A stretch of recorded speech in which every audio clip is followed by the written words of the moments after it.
અમેરિકાએ ઈરાનના 3 પરમાણુ સ્થળો પર હુમલો કર્યો હતો। યુએસ સંરક્ષણ મંત્રાલયે લગભગ 13 કલાક પછી આ અંગેની વિગતો શેર કરી। અમેરિકાએ કહ્યું કે આ મિશનમાં 125 વિમાનો સામેલ હતા।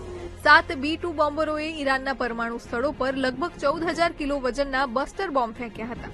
આમાં ઇસ્ફહાન, નાતાંઝ અને ફોર્ડોમાં પરમાણુ સ્થળોનો નાશ કરવામાં આવ્યો હતો। अमेरिका ने ईरान के 3 परमाणु ठिकानों जिसमें फोर्डो, नतांज और इस्फहान शामिल हैं भारतीय समय के मुताबिक तकरीबन सुबह 4:30 बजे हमला किया। અમેરિકાના હુમલા પછી ઈરાને ઇઝરાયેલના 14 સ્થળો પર હુમલો કર્યો।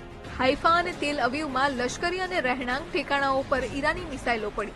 आज सुबह यूएस के स्ट्राइक्स के बाद जो ईरान की तरफ से रिटेलिएटरी स्ट्राइक्स मिसाइल का किया गया उसमें से एक बैलिस्टिक मिसाइल इस रमात अवीव के इलाके में गिरी है। आपको विजुअल सबसे पहले दिखाते हैं। इस पूरे एरिया में जो आपको दूर दूर तक खिड़कियां हैं वो टूटी हुई दिखेंगी। आसपास के इलाके में वो जो सामने इमारत दिख रही है उसके पास बैलिस्टिक मिसाइल गिरी है। पूरे इलाके को कॉर्डन ऑफ कर दिया गया है। सिर्फ स्थानीय प्रशासन, पुलिस और रेस्क्यू टीम, हॉस्पिटल, एम्बुलेंस की टीम्स मौजूद हैं।